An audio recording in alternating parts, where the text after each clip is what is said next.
नमस्ते, वंदे मातरम आप सभी को। मैं ग्रुप में काफ़ी दिनों से एक बात बताना चाह रही थी, तो मैंने आज बता रही हूँ आपको। जो ये बात उन लोगों के लिए है जो लोग आयुर्वेद में विश्वास नहीं रखते, बोलते हैं कि नहीं, जो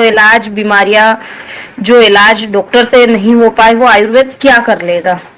तो मैं ऐसे ही आपको एक मेरे साथ घटी हुई एक घटना बताती हूँ, जिससे आपको समझ में आ जाएगा कि आयुर्वेद क्या कर सकता है।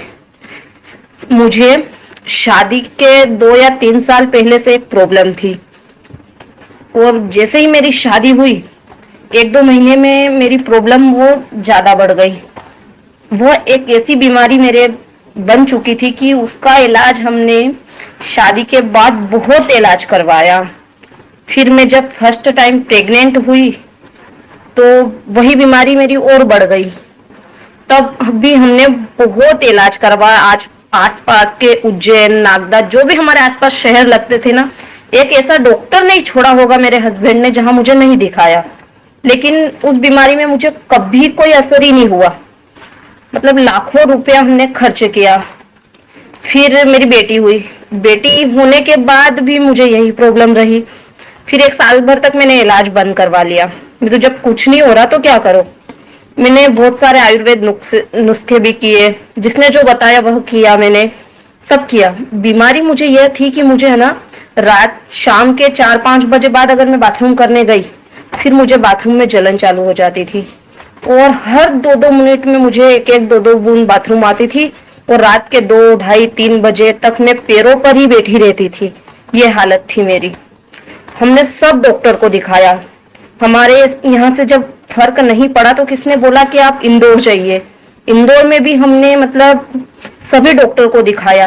किडनी वाले को, कोई बोलता डॉक्टर की पथरी है पेट में, कोई बोलता कि किडनी में इन्फेक्शन है, कोई बोलता यूरिन इन्फेक्शन है। मतलब 50 सोनोग्राफी हम करवा चुके थे, लेकिन मेरे कोई भी फर्क नहीं हुआ।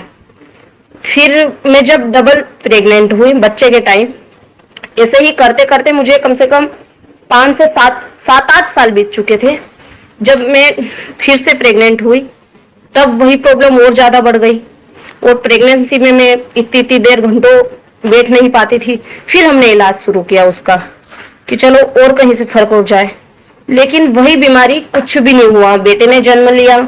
वह बेटा जब 2 से 3 महीने का था, फिर हमने इलाज बंद कर दिया। मैं नहीं यार, अब हद हो चुकी है, जब कुछ फर्क पड़ना ही नहीं है तो क्या करें। तो मतलब वह बीमारी मेरा एक जरिया बन चुका था। जैसे एक आदत होती है ना, रोज की हैबिट, ऐसी हैबिट मेरी वो बन चुकी थी कि अब करना तो होना तो यही है, जब हो ही नहीं रहा है तो क्या करो। मैंने इलाज बिल्कुल बंद करवा दिया उसका। कभी हद से ज्यादा होती थी तो बताए आते थे डॉक्टर को, 1-2 दिन की दवाई गोली लेते थे। जब आराम नहीं होता था फिर वही चलता मेरा। इसे करते करते काफी दिन हो गए थे मेरे। मतलब लगभग साल अगर मैं गिनूँ ना तो 10 साल मेरी शादी को होने आए हैं, और 2 साल पहले से बीमारी थी, तो मतलब 12 साल ऐसा ही चलता रहा मेरे साथ। और 8 साल से तो लगातार चलता रहा। हर रात की मेरी यही थी कि शाम को 5-6 बजे बाद मुझे यही होता था, जल्दी खाना वाना बना के बस मैं घंटों पांवों पर बैठी रहती थी रातों में। ऐसे ही निकलता था। रोती भी थी, क्या करूं। ना किसी को बताओ तो भी क्या इलाज बताते, तो जब इलाज करवाते कुछ गांव की दवाइयां करते, होना कुछ भी नहीं था। फिर मैंने जब इलाज छोड़ दिया, उसके अभी 1 साल भर हुआ है। मतलब साल भर पहले मेरे हस्बैंड ना, मंडविया गांव है राजस्थान में, सांवरा जी का प्रसिद्ध स्थान, वहां गए थे। तो वहां रास्ते में इन्होंने एक आयुर्वेदिक दुकान देखी जहाँ काफी भीड़ लगी हुई थी। तो यह गाड़ी से उतरे और वहां गए, और उन वैद्य जी से बोला कि मेरी बीबी को भी यह प्रॉब्लम है, अगर कोई दवाई हो तो बता दीजिए। तो उन्होंने मेरे हस्बैंड को एक छोटा सा डिब्बा दिया और बोला कि ये आप अपनी पत्नी को बोलिएगा कि सुबह खाली पेट, उठते ही सीधे खाली पेट 1 चम्मच रोज खाए, घर लाए। मैंने पहले तो बोला कि जब इतना कर लिया है ये भी कर लो। तो मैंने उसको चखा तो मुझे पता चल गया कि ये ग्लूकन दे और कुछ भी नहीं, ग्लूकन दे। तो मैंने ग्लूकन तो शरीर के लिए अच्छा होता है, मैंने खाना चालू कर दिया। खाते खाते मुझे 1 महीना हुआ होगा, और मेरी वो बीमारी में मुझे आधे से भी ज्यादा फर्क लगने लगा, कि जो घंटों घंटों होती थी वो किसी किसी टाइम होने लगी, शाम शाम को बहुत ही कम हो गई।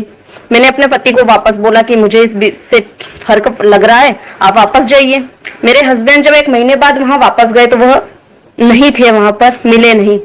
फिर मैंने ये जब घर पे आए तो मैंने बताया कि ये ग्लूकन दे, इसको अपन नॉर्मली घर पर भी बना सकते हैं। फिर मैंने दीदी और भैया जी से ग्लूकन बनाने की विधि ली। यूट्यूब पर काफी तरीके हैं ग्लूकन बनाने के, लेकिन वो सारे गर्म करने वाले तरीके थे। फिर मैंने दीदी से ली है जानकारी, और मैंने वह मिट्टी के बर्तन में ग्लूकंद धूप में रखा। और रात को जो आयुर्वेद वाले थे ना, वो बता रहे थे कि हम ग्लूकंद एकदम नेचुरल तरीके से बनाते हैं, कि 6-7 दिन इसको मिट्टी के बर्तन में रखकर धूप में रखते हैं, और फिर 2-3 दिन रात के लिए इसको नाइट में चांद की रोशनी में रखते हैं। वैसे ही सेम मैं भी ग्लूकन बनाया मैंने, और अब साल भर होने आया है। मैं रोज 1 चम्मच ग्लूकन खाती हूँ। कभी अगर सुबह में भूल जाती हूँ तो जब भी मुझे याद आ जाता है मैं ग्लूकन खा लेती हूँ। आप लोग विश्वास नहीं करोगे, वह बीमारी मेरी 2 या 3 महीनों में ही पूरी तरह चली गई है। जो इलाज 12 साल 10 साल पुरानी बीमारी का हम सारे डॉक्टर, मतलब मेरे हस्बैंड ने कम से कम 2 से 2.5 लाख इस बीमारी में मेरे लिए खर्च कर दिए थे, वह सिर्फ एक ग्लूकंद कर गया है। एक ग्लूकंद मतलब मेरे लिए इतना फायदा। आज मेरा यही है कि जहां भी अगर मैं गुलाब के फूल देखती हूँ ना, तो मुझे वह अमृत समान लगते हैं कि तोड़ लूं और ग्लूकंद बना लूं। और ये स्थिति है कि मैं ग्लूकंद का 1 डिब्बा बना के एक्स्ट्रा रखती हूँ और 1 डिब्बा खाने के लिए रखती हूँ। तो अगर आप लोगों को भी ऐसी कोई प्रॉब्लम है तो आप ग्लूकंद खाइए, वरना आप भैया जी से दीदी से जरूर आयुर्वेद से जुड़िए। धन्यवाद।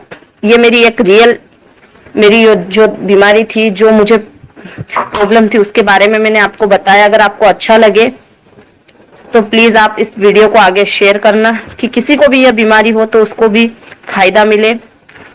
और मैं धन्यवाद देती हूँ गोविंद भैया जी का और ग्रुप की दोनों दीदियों का, कि जिन्होंने मेरा खोया हुआ आयुर्वेद में जो विश्वास खो गया था ना, वह वापस लौटाया और आज मुझे इस बीमारी से आजाद करा। क्योंकि अगर मैं ग्रुप में जुड़ती नहीं, जब आयुर्वेद में जानती नहीं, तो शायद मैं वो दवाई खाती भी नहीं। धन्यवाद भैया जी।